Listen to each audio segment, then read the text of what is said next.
coming in.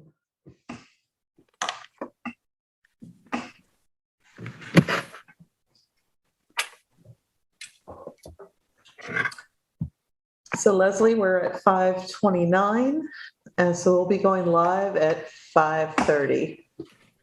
Perfect. And if I could make we're going to go live right now, but if I could make a quick request on behalf of Laurel. Laurel is collecting our minutes for the meeting. Could you reiterate the motion and identify who makes the motion and who seconds the motion before we take the vote? I think that will help with her being able to record the minutes. So with that, I think we're good to begin. Great. Okay. And yes, it is promptly 5:30. So we will go ahead and call this meeting to order. And I'll conduct a roll call. Let's see. I'm just going to look at the screen. Robin Smith. Hello. Hi, me. Yes, I'm here. Hi, Robin. Meredith. Hi. Sorry, Meredith Matthews. You frozen, Meredith? Oh, we'll give her a moment. Frank Wilson. Yes. And let's see. I know Rex Bone is absent. And Elaine is out also. And is also absent. So we'll just wait for Meredith to get back. Sorry, I didn't catch the last name absent. Oh, sorry. Thank you, Elaine Hogan.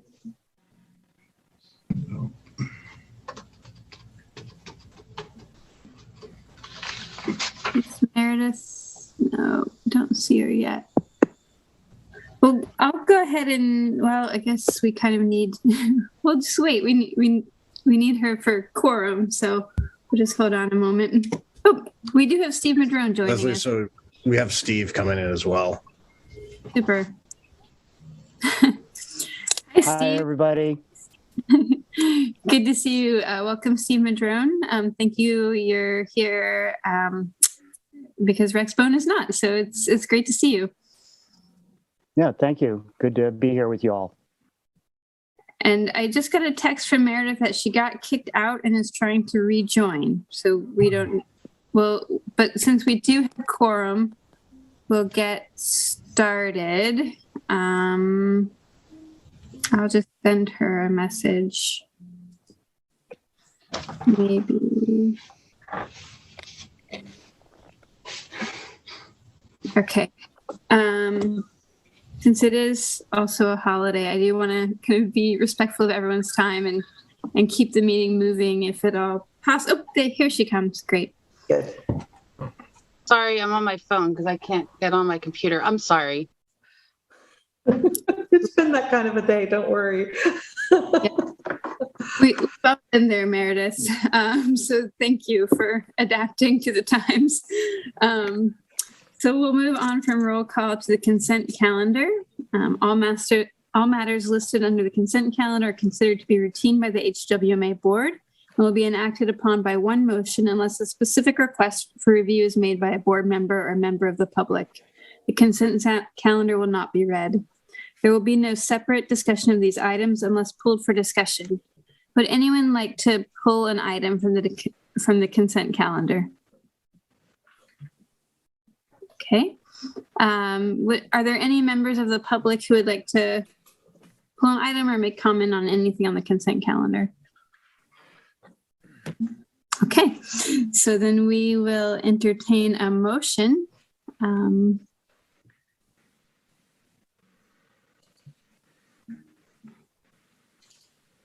I will make a motion to approve the consent calendar. Thank you, Meredith Matthews. Would anyone like to second that motion? I'll second that. Thank you, Robin Smith. So just to repeat that before we vote, we have a motion to approve the consent calendar made by Meredith Matthew and seconded by Robin Smith. We'll go ahead and do a voice vote. All in favor, aye. Aye. Aye. I, Anyone opposed? Anyone abstaining? Motion passes unanimously with board member Elaine Hogan absent. Okay, and we will move on to item number 3, oral and written communication. This is the time for people to address the board or to submit written communications concerning matters not on the agenda. Board members may respond to statements, but any request that requires board action will be referred to staff for review. Reasonable time limits may be imposed on both the total amount of time allocated for this item and on the time permitted to each individual speaker. Such time allotment or portion thereof shall not be transferred to other speakers. Are there any members of the public who wish to make a comment?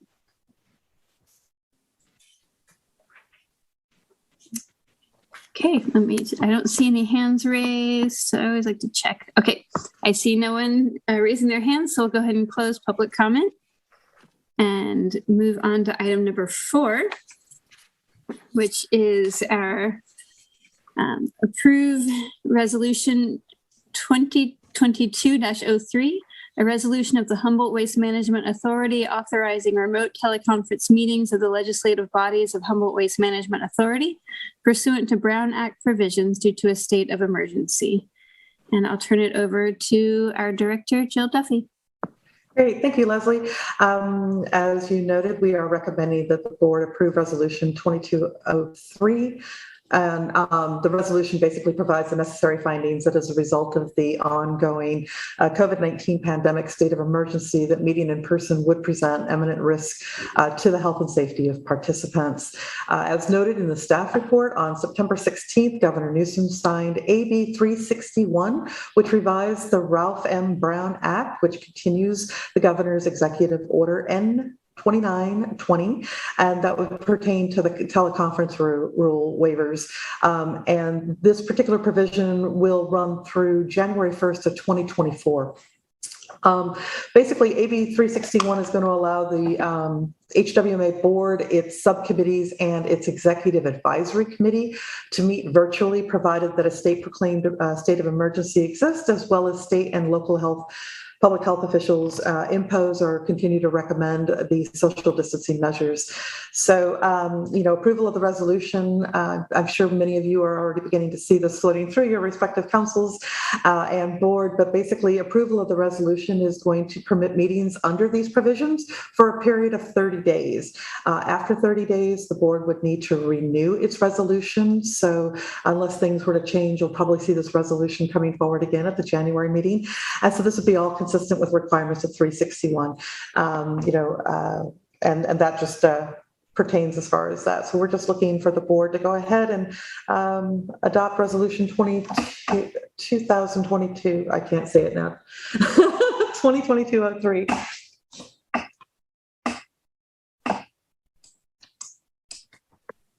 Thank you. Are there any questions, members of the board? Just one. I don't have my calendar in front of me, but we don't do a meeting in December. Is that correct? That is correct. So it would be taken back up at the meeting in January. Okay. Thank you. Yes. I would make a motion that we approve the resolution. Thank you, Frank. I'll second it. Thank you, Robin.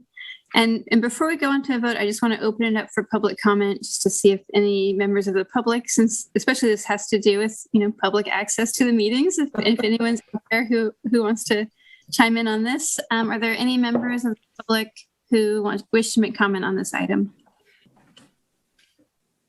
Okay, seeing none, we will close public comment. Is there any more discussion from members of the board? Okay. We have a motion by Frank Wilson and a second by Robin Smith for staff recommendation, which is to approve resolution 2022-03, a resolution of the Humboldt Waste Management Authority, authorizing remote teleconference meetings of the legislative bodies of the Humboldt Waste Management Authority pursuant to Brown Act provisions due to a state of emergency. Okay, and with that, we'll we'll go ahead and take the vote on that. All in favor? Aye. Aye. Aye. Aye. Anyone opposed? Anyone abstaining? Okay, motion passes unanimously with Director Hogan absent. And we'll just keep rolling right to item number 5, where we have on our agenda receive preferred consultant recommendation from Humboldt County Solid Waste Local Task Force and authorize chair to execute an SB 1383 compliance service agreement. And it looks like we have a presentation here getting ready. Okay. Are you ready? Yes, we are ready. Okay. Well, thank you, Leslie. And also in the interest of time, but also making sure that we're fully informing the board of some activities that have been occurring, especially since Supervisor Madrone has, this will be his first meeting. So this is actually a really big thing that's happening. So I do have a short presentation which contains a summary of the regional SB 1383 activities to date, the process for recommendation of the SB 1383 consulting services, as well as the share of cost that participating agencies have agreed to. So tonight we are recommending that the board authorize the executive director to execute the attached consulting services agreement, which is in your board packet, following review by General Counsel with Edgar and Associates in order to provide HWMA and non-HWMA jurisdictions with assistance with SB 1383 legislation compliance services in an amount not to exceed $156,035. So as many of our board members know, SB 1383 was the short-lived Climate Pollutant Reduction Act, and it was signed into law by Governor Brown in 2016. And it represents one of the most significant waste reduction efforts and a mandate to be adopted in California over the last 30 years. SB 1383 is going to require the state to reduce organic waste, which would be food waste, green waste, paper products, et cetera, and their disposal by 75% by 2025. In other words, what's going to be happening is the state is going to be relying on local government to reduce organic waste disposal by more than 20 million tons annually by 2025. The law is also requiring that the state increase edible food recovery by 20% by 2025.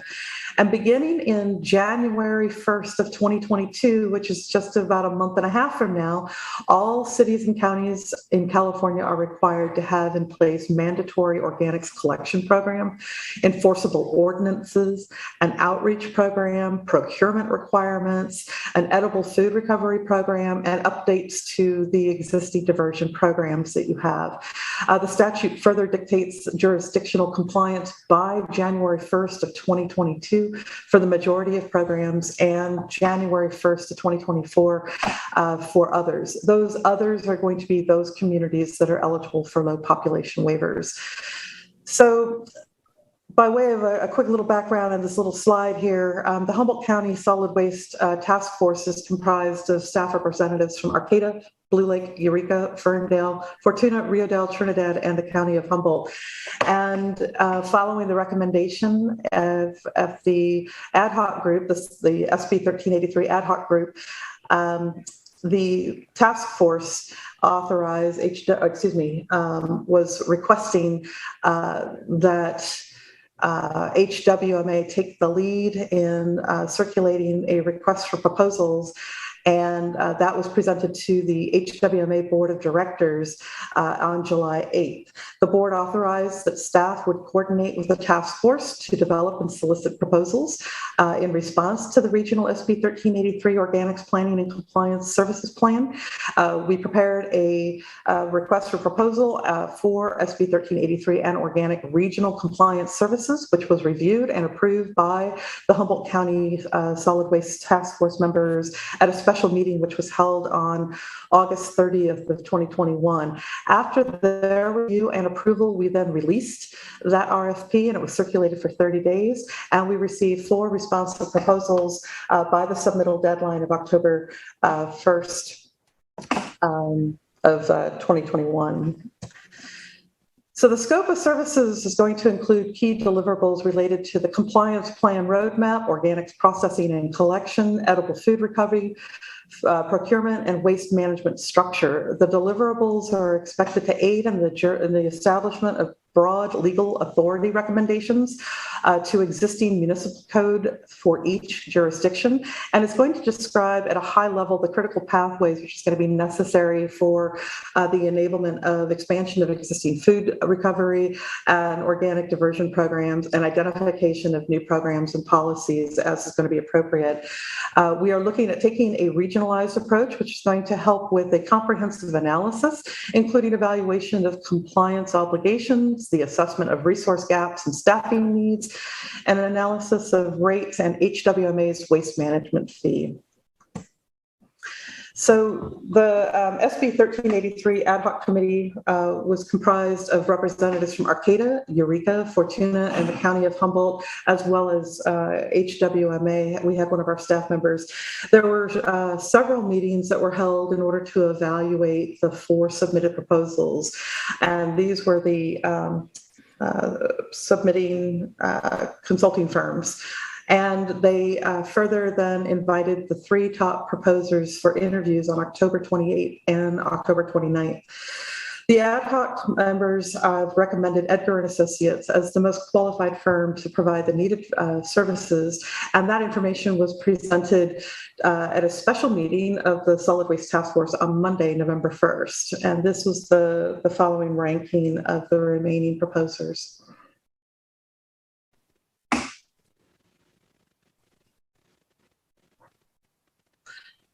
So before I quite hit there, one thing I want to make sure that board members are aware, Edgar and Associates, we do have Edgar attending the meeting with us today.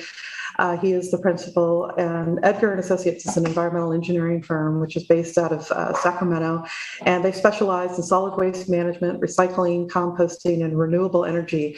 And they exhibited a very strong understanding of the local waste, the recycling industry, and our local infrastructure.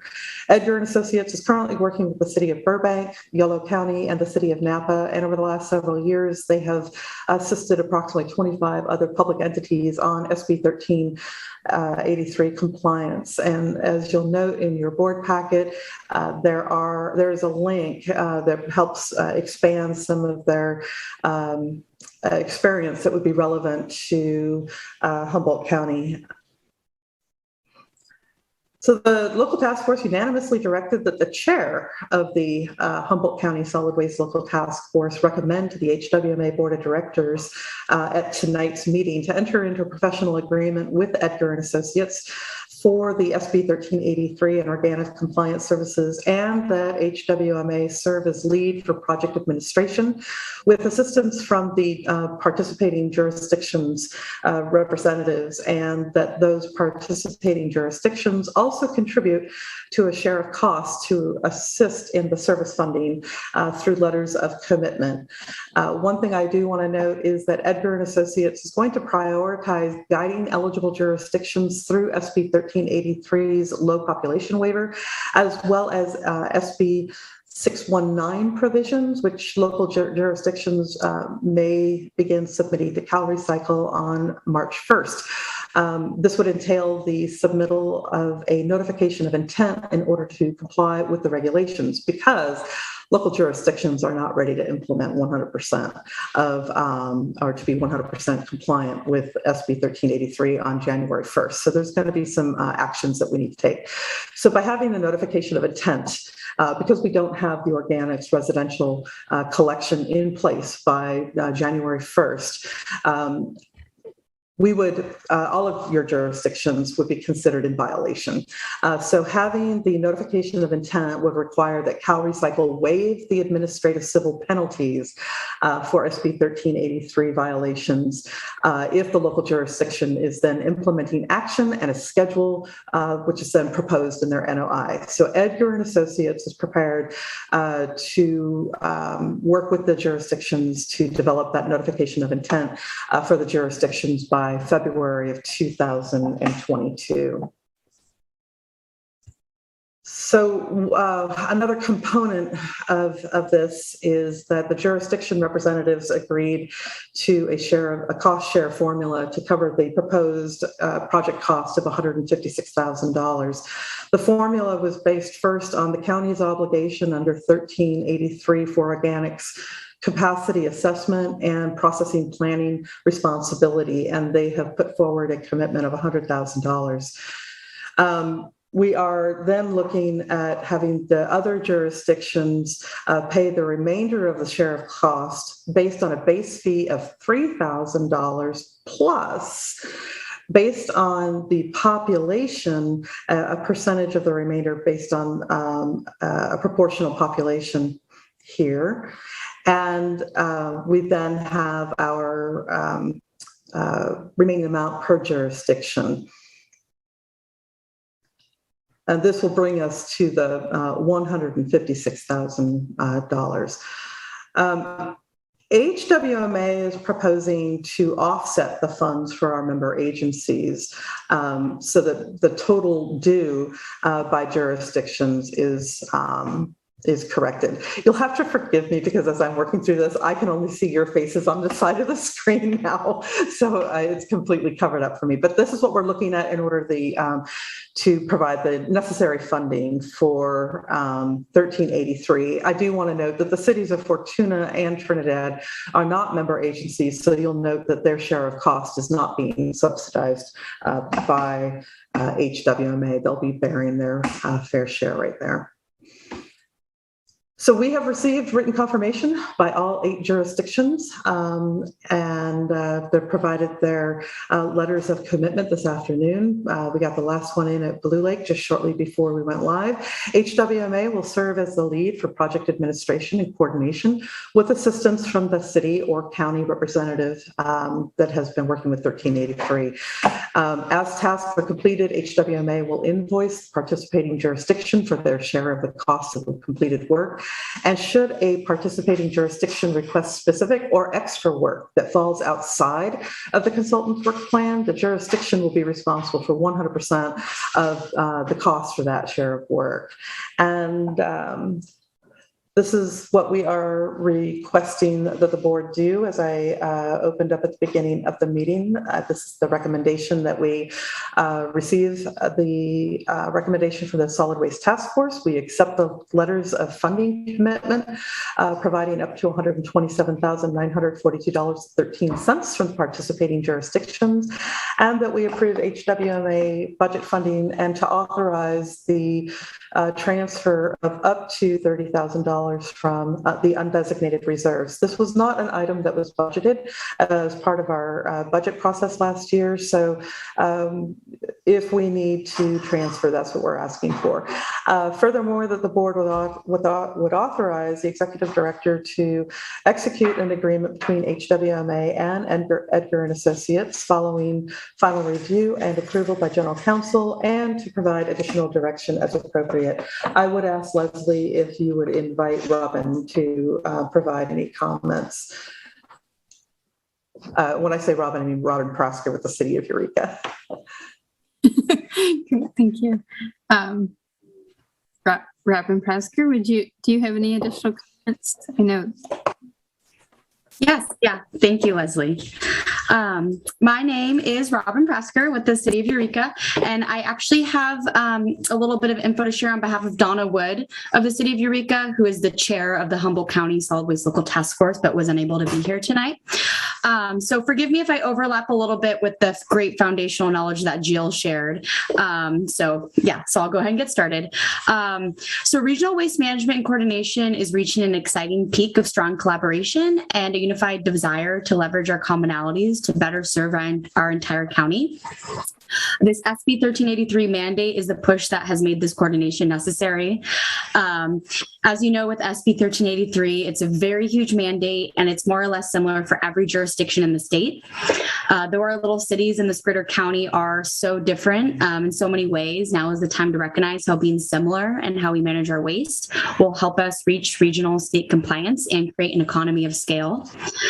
And in order for these positive changes to happen, the LTF created an ad hoc committee, as you know, which assisted HWMA with the RFP process for the firm that's been brought to you tonight. And the firm that has been recommended tonight really stood out among the rest, and their selection was unanimous, as you know. And the process was thorough, and the decision was not made lightly. Edgar and Associates, the recommended firm, clearly has extensive experience in waste management in both the public and private sector. Notably, their permitting of 35 composting and anaerobic digestion facilities in their career has made us very confident that they will help us figure out the most logical and cost-effective way for us to become compliant with the mandatory organics collection mandate, arguably the biggest hurdle for our region. Additionally, they have been involved with the rulemaking of SB 1383 and subsequent revisions. They know the specific reporting requirements, like Jill touched on, and the deadlines, and how to navigate the nuances of the rulemaking and how they vary depending on jurisdiction, population, tonnage, and timing. But what really stood out from the review process was Edgar and Associates' personal touch and true passion in this line of work. We feel confident in the recommendation of Edgar and Associates to assist county and every city within to appropriately, cost-effectively, and efficiently reach compliant with SB 1383.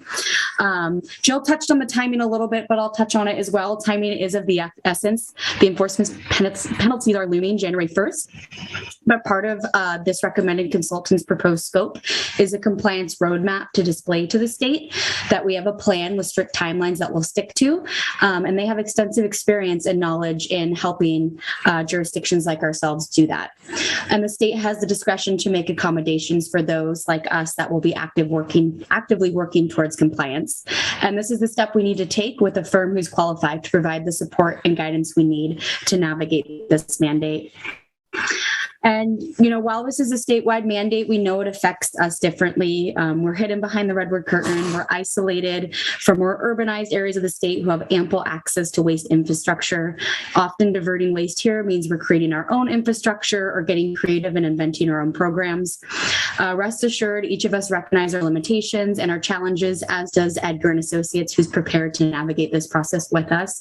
And of course, reflected in the unified support by both our LTF ad hoc committee and the greater LTF, who has brought this recommendation to. So thanks so much for allowing me to share some insight on our experiences on the LTF and this recommendation. And we've been working so hard on this since June. It's November now. I can't believe how long this has taken. But we just hope that this goes to tonight. And I'm available if anyone has any questions. So Jill gave a really thorough presentation. So I think we got all the info we need to. Thank you, Robin. Leslie, I would just offer also that both myself and Robin are available to respond to any questions, but I also want board members to know that Evan Edgar is also here. So if there are any questions, I would invite him to also respond to some questions. Great. And maybe before that, if it's okay with the board, if Evan Edgar, if you just want to introduce yourself and then we can see if the board has any questions. Well, thank you, Board of the Directors and Robin. That was a great introduction. And I'm live from Sacramento. I've been downtown here since 1993. Boutique engineering, environmental engineering firm. We do a lot of compost, anaerobic digestion permitting for small cities. We don't really work in the big urban centers or LA, but we really enjoy working in Yolo and Tulare and the small rural counties, and that's our expertise. And we've done a lot of small scale anaerobic digestion and composting, and we were involved with 1383 from the very beginning. My firm is also a lobbying firm. We represent the California Compost Coalition, all the organic composters in California, about 35 of them. So we do all their policy with regards to what is wishful composting and what is truly compostable, and stop the greenwashing.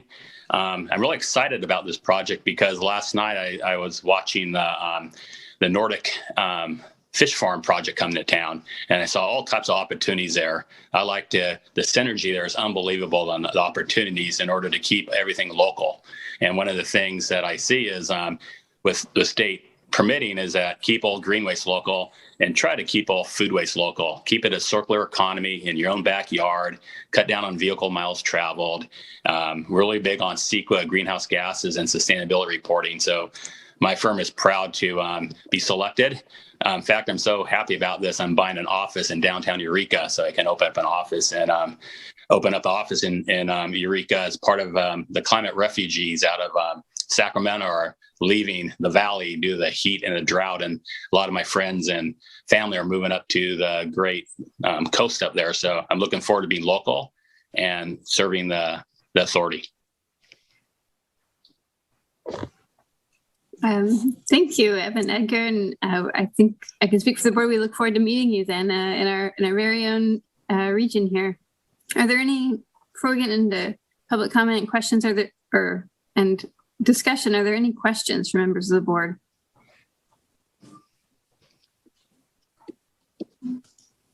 I have just a small technical question. Oh, and go ahead, Steve Madrone. I'll wait. Oh, thanks, Chair. Let me see. I'm going to put on my headphones so you can hear me better. There we go. Can you hear me okay? Yes. Yeah, can you? Yeah, okay, great. So being the new guy here on the block, so to speak, I'll probably ask a couple questions just because I'm getting up to speed, so bear with me. Jill, if you could put the spreadsheet back up of the cost share arrangements between the cities, the county, and the whole group, that would be Sure. helpful, or whoever shared the screen on that. Yeah, great. Yeah, give me a moment to find my presentation now. Hold on a second.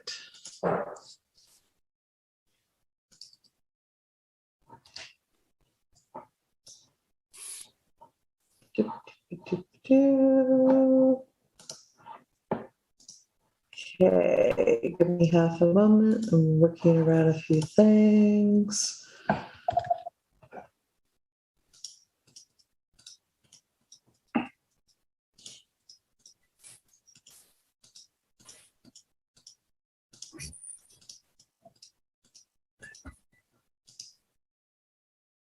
I think I've got them all now. Can you see them okay, Steve? Yeah, excellent. Great. Thank you very much. So again, being new, there's probably a lot of things I just don't know that you're all up to speed with, but I'm looking at the percentage of population at 53%, but it looks like the county's covering almost 2/3 or 67% of the cost at the 100,000. And I guess that's because the flat rate only adds up to so much. And so the county's picking up the remainder. You know, I'm super supportive. Let me just be really clear. This is a fantastic thing we're getting into. I've been composting for 40 years. All 4 generations of Madrones here on my property are all composting. Leaves, grass clippings, food waste, so nothing leaves the property. And we produce over 100 bags of soil, really rich black soil every year from our little composting system here on our property. That's a value of about, 100 bags times what, $12 or something? You know, it's over $1,000 worth of soil. So I am absolutely a supporter of this. I'm so glad it's coming around. And it looks like we've hired a fantastic consulting firm with great expertise to help us. I just was wondering what the explanation was for the county carrying a larger share than its population share. Absolutely. So first and foremost, what you should know is that Tom Matson has been working to get a presentation on SB 1383 to the Board of Supervisors.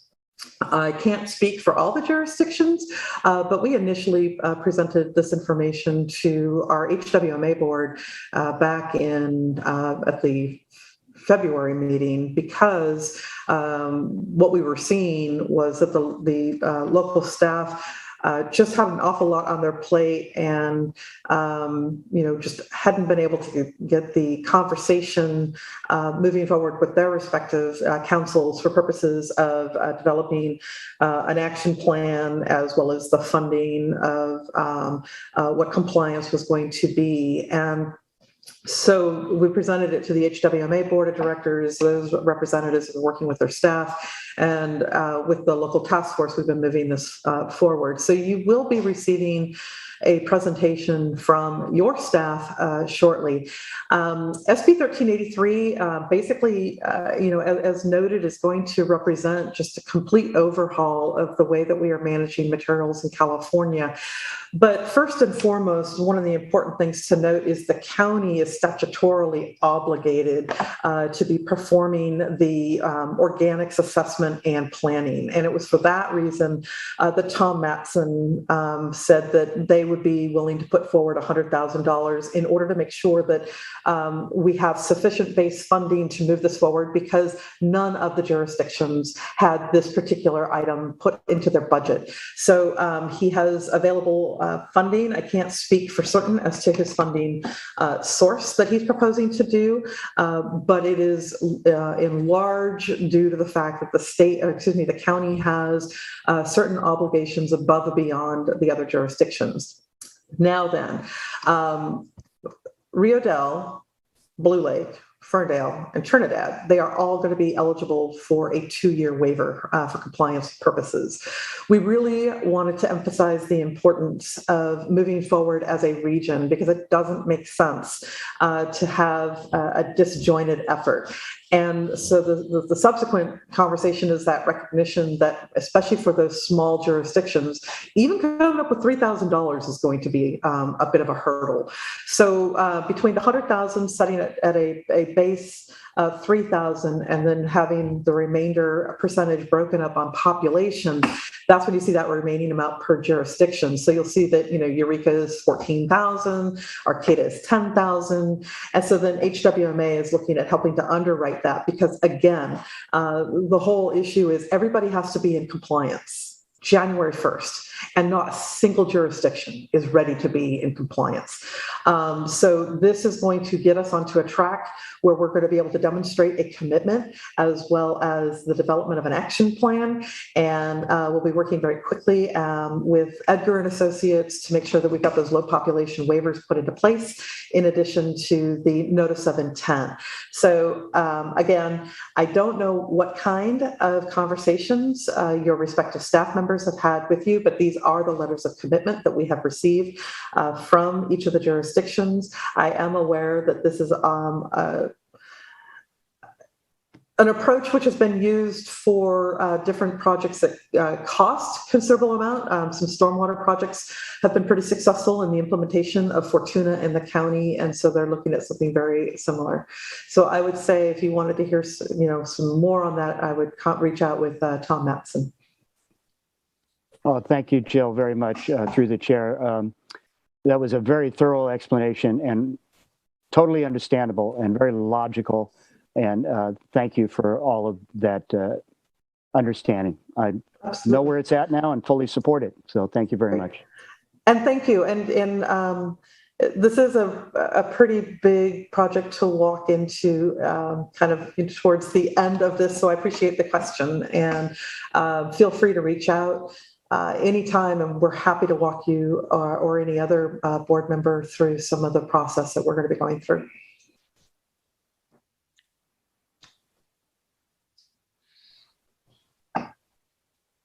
Can I turn off my screen? Sure. Were there any other questions? Okay.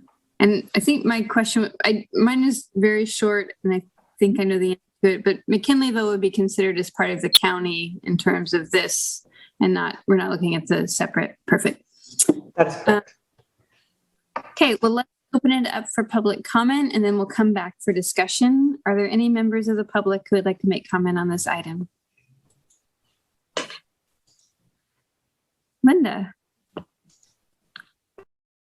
Hi, I just want to express to you that how pleased Recology is that this direction is being taken, just with the cost of some of the things that we would have to do to implement this would be just beyond people's ability to understand. And having the Waste Authority perhaps being granted the lead with this and getting a consultant to work on this is going to be hugely important for all of you, and probably keep the sanity of your staff, because this is going to be really big and it's going to be talked about for quite a long time past my retirement. So it's just wonderful that this is happening, and I'm looking forward to working with the new ED and the consultant with however we can be of assistance. And Linda, can I get your last name, please? Wise, W-I-S-E, like the owl. Thank you. Thank you, Linda. Are there any other members of the public who wish to make comment? Okay, seeing none, we will close public comment and open it up for discussion by members of the board. Do any board members wish to discuss this item or make comment?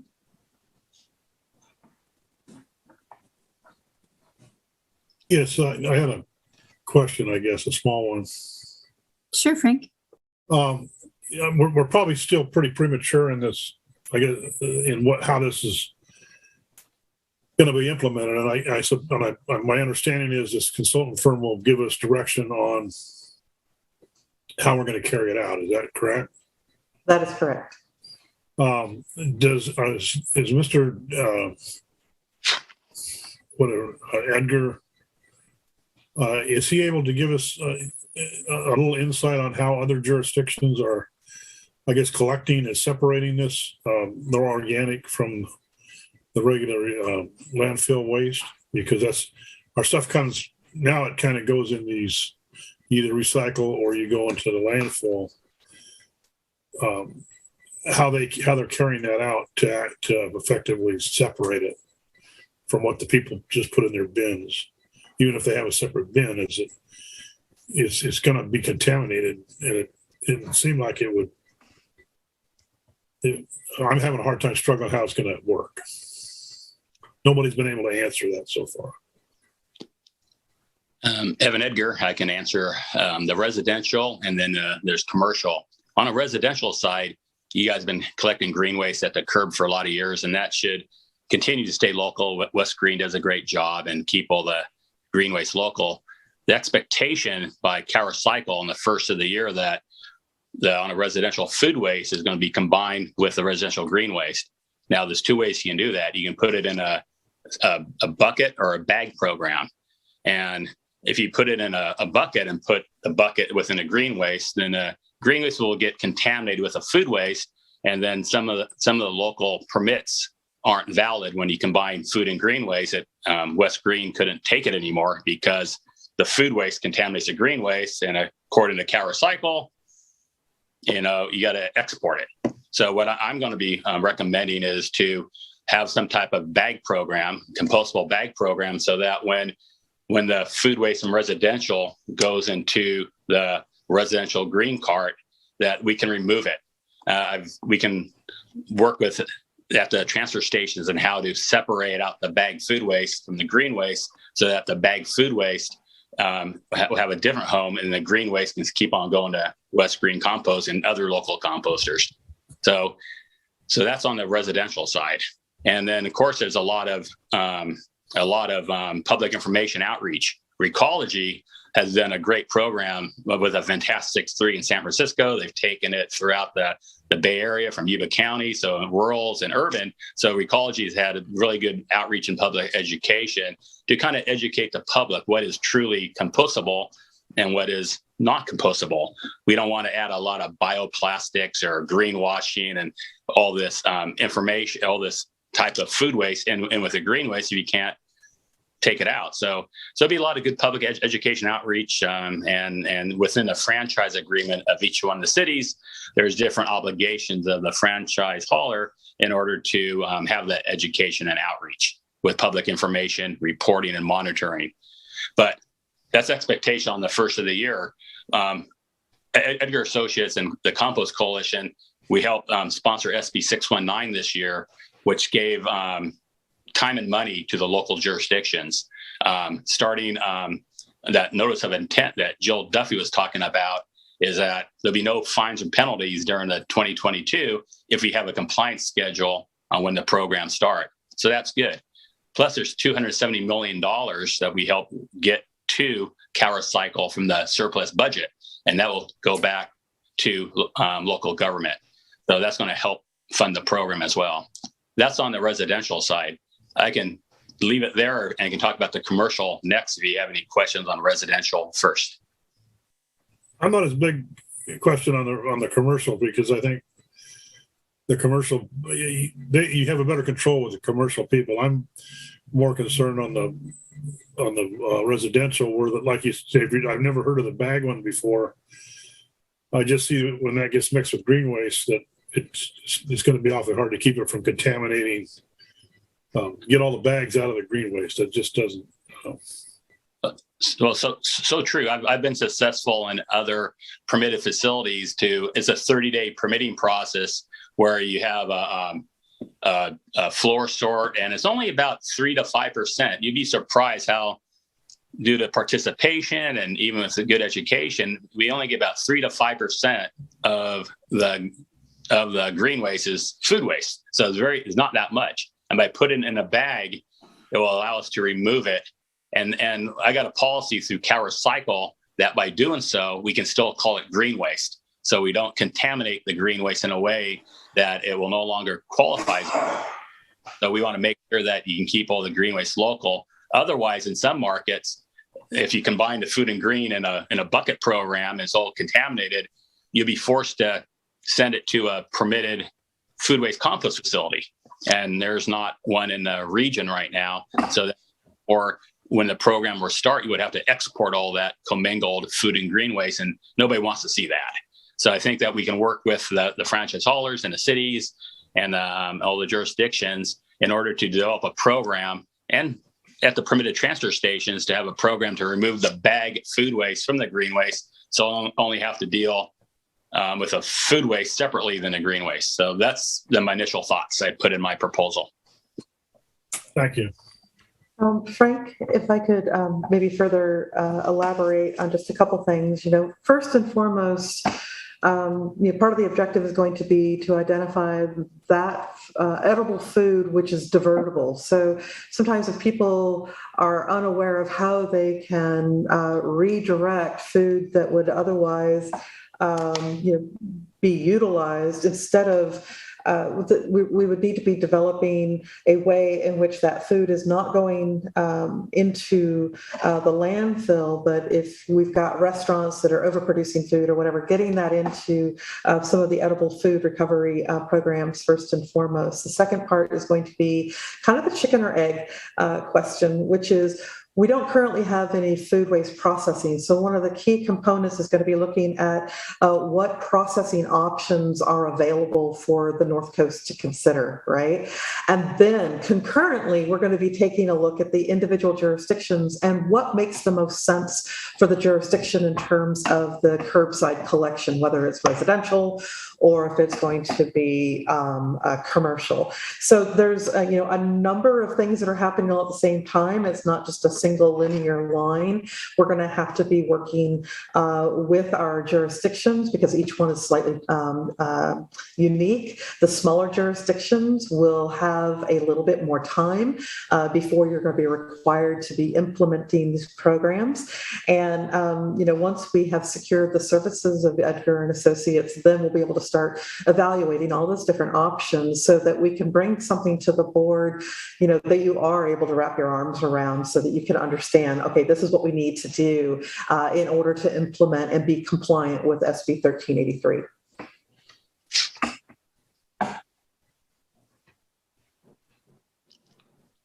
Thank you.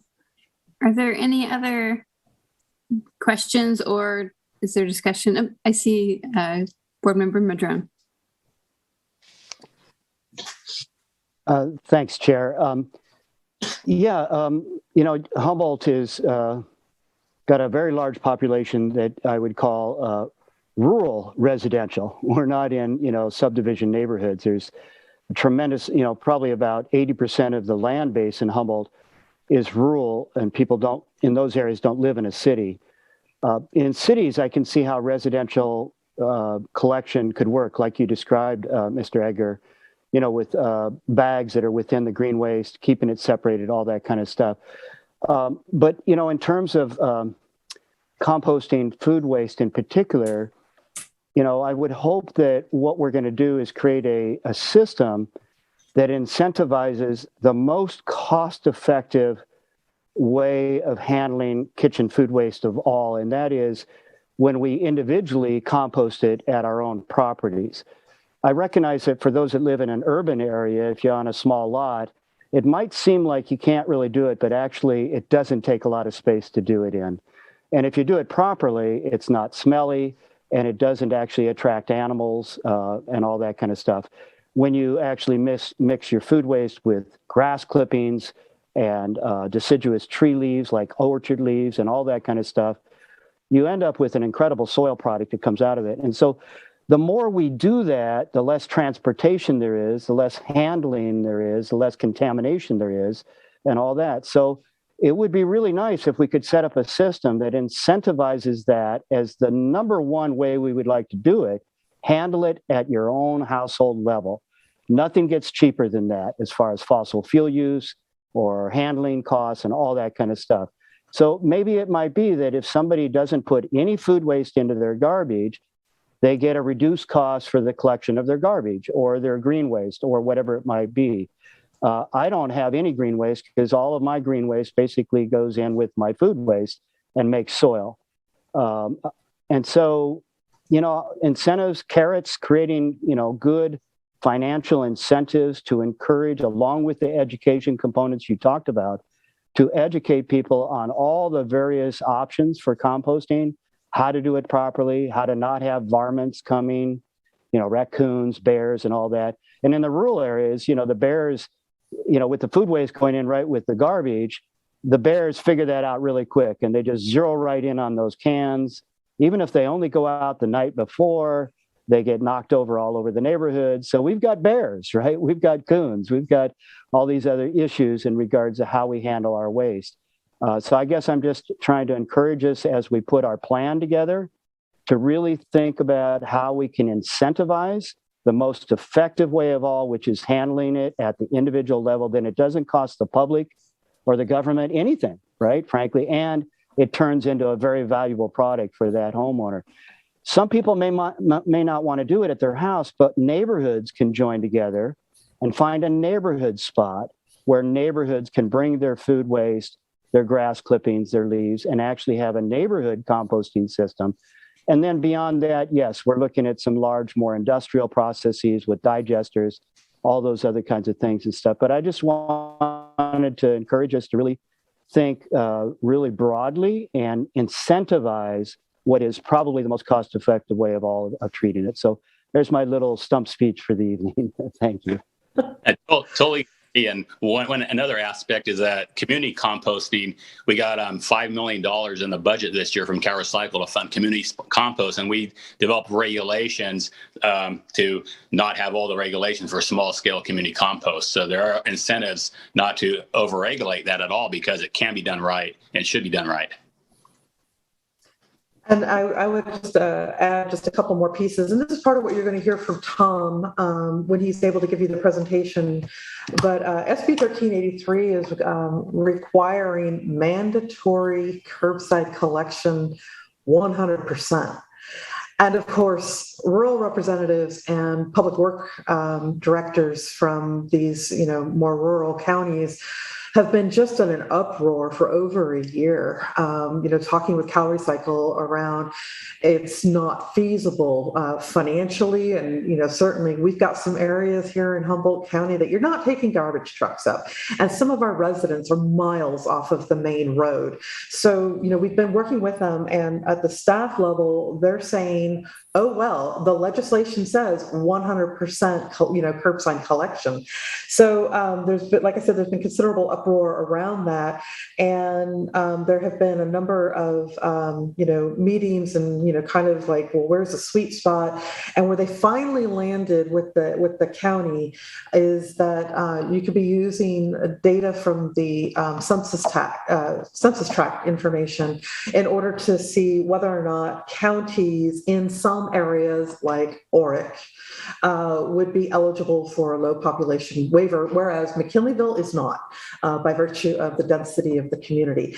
So I think one of the things that is important is that it is not just a singular, we're going to have one place where all organic material is going to be coming. I think that the only way that we're going to make this work affordably for our ratepayers, because ultimately that is who's going to be bearing the burden of this implementation, is to figure out what makes the most sense, within a community, or within a county, which is, larger than a few states, So, point well taken. And I think that as Tom is bringing this forward for the board conversations, I know he could really use some assistance on this. It's a huge undertaking for the county, whereas some of the cities, as I mentioned earlier, they're already going to be eligible for those low population waivers.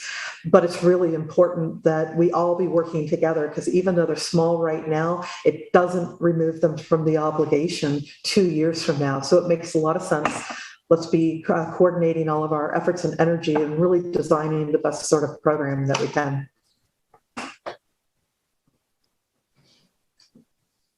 Thank you, Jill. And I just want to jump in to really commend, the local task force team for pulling together and everyone working together on this. I think it's really significant. And, just important to see all of our relative jurisdictions kind of banding together on some of these bigger issues, such as waste, housing, things like that. We really do need to plan together. And one of the things, Evan, Edgar, in your proposal, I really appreciated your timeline and just the detail and it's measurable and clear scope of work. So, I'm happy that, you were selected unanimously for the project. And, I do think I'm excited to hear about the small scale community compost possibilities for some communities. There are, I'm not sure if it's come up yet, but there are a few organizations doing, like a bicycle based composting and a worm composting. And so I think it will be important to reach out to those various stakeholders within the planning to see, how to possibly expand on their efforts as well. Any other comments? I'm super excited about this too. So yeah, thanks to everyone. Any other comments or questions, I suppose? Okay, would anyone like to entertain a motion? And do you want us just to, can we say staff's recommendation, or do you want, okay. There's a lot of parts to that one. There are a lot. So yeah, if somebody wants to just make the motion to approve staff's recommendation so we can move forward, that would be great. Okay. I would move staff recommendation. Thank you. Steve Madrone. I'll second that. Thank you, Meredith Matthews. So we have Steve Madrone with the motion and Meredith Matthews seconding staff's recommendation. All in favor? Hi. Aye. Aye. Anyone opposed? Anyone abstaining? Okay, motion passes unanimously with board member Hogan absent. And thank you again, Evan, for taking the time, and Robin, and of course, Jill, for all of your work on this. And we will move on to item number 6, which is a standing item of board member reports. Are there any board members who wish to make a report at this time?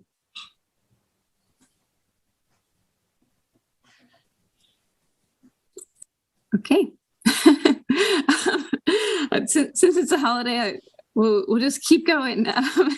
We'll close that item and go on to item number 7, the executive director's report.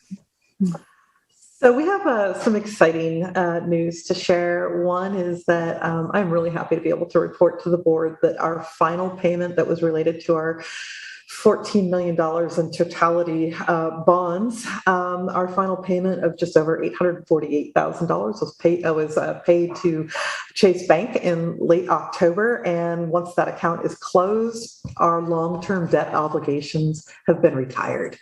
So it's a really big deal. So that was completed. The other is that with respect to the timber harvest activities to date, unfortunately, with the early October rains, some of our logging had to come to halt. So we do have 4 loads of logs that are still on one of our log decks, and that will be accessible at the point that we have some dry weather again. So maybe midwinter, but it's probably going to be closer to summer. So the log deck is located within the unit, and the logging unit, and if they were to remove those logs, it would be a violation of our NTMP restrictions. So we just, the decision was made, go ahead and put the material to bed for the time being. Now, here's the really great news. The good news is that the timber volume removed was delivered, and we have received a higher amount than we were initially anticipating back in January. So we were anticipating that we would net about $180,000 at the time the board considered item. As of November 10th, we have received $262,000 for the logs, and we will see more revenue once the remaining logs are delivered to the mill. So really pleased with that. Board members will remember we do a lot of work very closely with Jim Abel and his foresters, and they really are a wonderful group to be working with. I want to make a couple of real quick introductions. And first is, you'll note that there's a person named Tracy Taylor who is observing our meeting. Tracy is HWMA's new Administrative Services Director, and she hit the ground on November 1st. Her first priority is working with the temporary controller in order to close the fiscal year 2021 books, and they are now preparing the materials necessary for the auditor's review of our books, which will be handled in mid-December. So she is also working with our interim controller in order to assess the accounting system and to initiate migration of data from our unsupported software to a new software system. So there's going to be a number of pretty heavy lifts that she's going to be working with us all on. And some of the critical tasks we're going to continue to have temporarily assigned to other staff members, such as Laurel, helping to facilitate some of these meetings with the record keeping and packet development, so that we can make sure that she is then gradually gaining those tasks once she starts getting her bearings around the organization. The other is we also have Peter Fuller, who is here. And so the last month has been continued ongoing support and coordination for the various executive director recruitment efforts. And Peter is here. He has sold his house. They are on the road.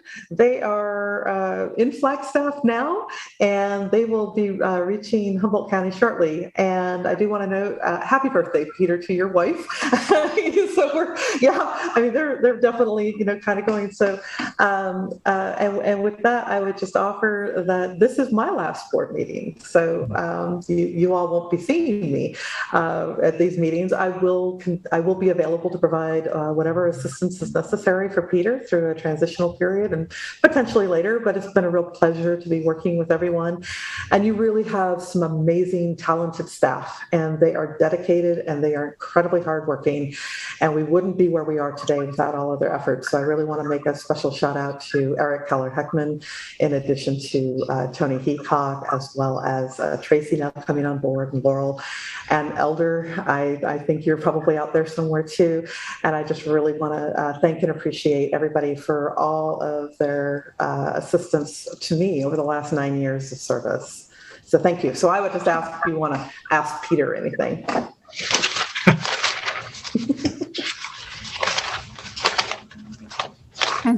Yeah, congrats, Jill. Firstly, it just hit me when you said this was your last board meeting. That part hadn't really part too. I'm happy for you. Missed you for sure. Does anyone have any questions for Peter or anything they want to say to Jill?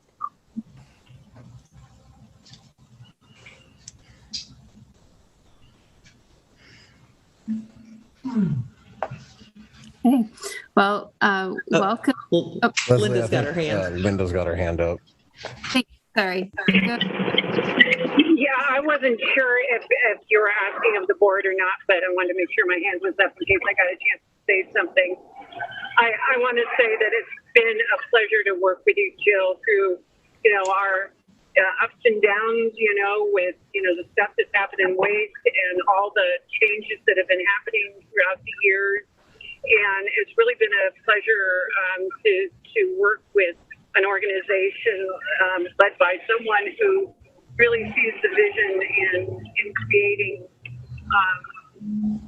a whole community that really is centered around waste and making the best decisions for our community. So thank you. It's been a pleasure. So we went from wet waste to dry waste.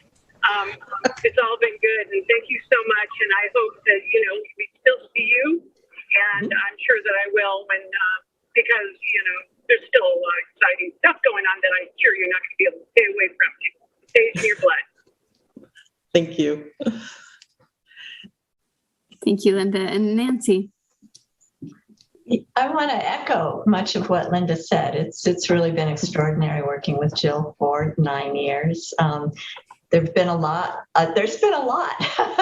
Many books could be written about all that has been done over these last 9 years, and the authority and the community has been so well served by Jill, by her enormous talent, her ability to see a lot of issues simultaneously and juggle a lot of components all at the same time and bring this organization further along. So, I just want to thank Jill for very, very, very dedicated 9 years of really stellar, from my perspective, not as an employee, but as almost a colleague, just a very just stellar leadership of the organization.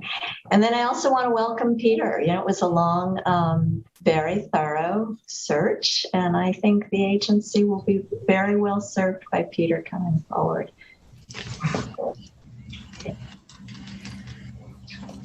And Leslie, I'd just like to add one more thing. And Linda, it's kind of funny. She and I both got started in wastewater industry, many, many, many years ago. But I think one of the things that I'm really pleased by with your board, as well as the local task force with this SB 1383 effort, the last time that we saw this kind of regionalization in the solid waste industry was when it was the formation of the Humboldt County Waste Management Authority. Wow.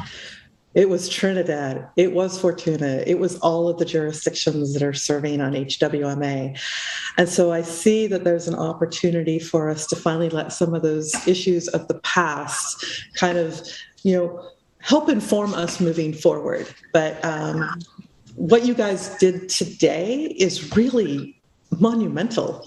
And so, Peter, you're in a really unique stage right now as you're going to be coming in to help hold this group together and move forward regionally. And I think it's really, really exciting. And I thank you. And Nancy, I wish I could say we've only been working together 9 years, but I have most appreciated the many years that in many capacities that we've had an opportunity to work together. And I thank you. Without your guidance, when I have encountered certain things, as we're constantly looking for the sweet spot, I don't know that we would have navigated as well, but it's all been to the best interest of this organization. So thank you. Thank you, Jill. And Yeah, and welcome, Peter. I think the board's it was really great getting to participate, in the recruitment process and getting to know you a little bit that way. I really look forward to getting to know you more. Definitely, travel safely over the next, little while, and for sure, reach out. I think, many of us are really happy to help you get to know the area and really make sure you feel welcome here. And Casey, welcome also.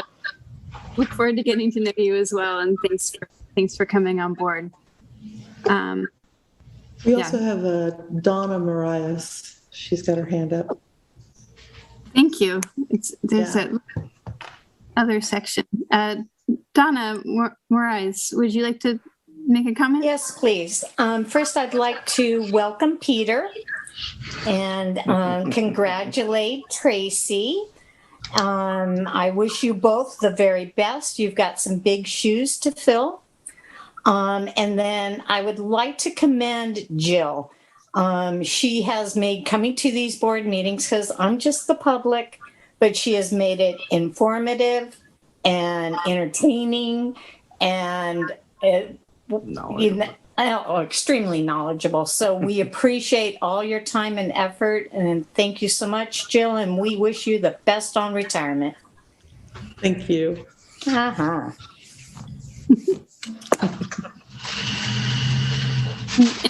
I do your capacity for diligence and detail, and you really know what you're talking about, and you do your research, and I've learned a lot from being on this board and working with you, and I look forward to continuing to move some of the things forward that you've helped get started. So thank you. Your leadership is it has a presence here that continues on. Thank you. Well, with that, thank you. And we will move on to item number 8, which is closed session. And here's the thing. With the approval of item H, which was Peter's contract, there is no need to meet into closed session. So we are actually complete. Okay. Well, so we will pull item number 8 from the agenda. And I guess with that, we will adjourn the meeting. Great. Thank you, everyone. Have a great night. Bye-bye. Thank you, Jill. Thank you. Thank you, everyone. Thank you, Robin. Thank you, Jill. Thank you, Meredith. Good night, Jill. Good night, Linda. Waltons. It's the Waltons. It is. Good night, noisy.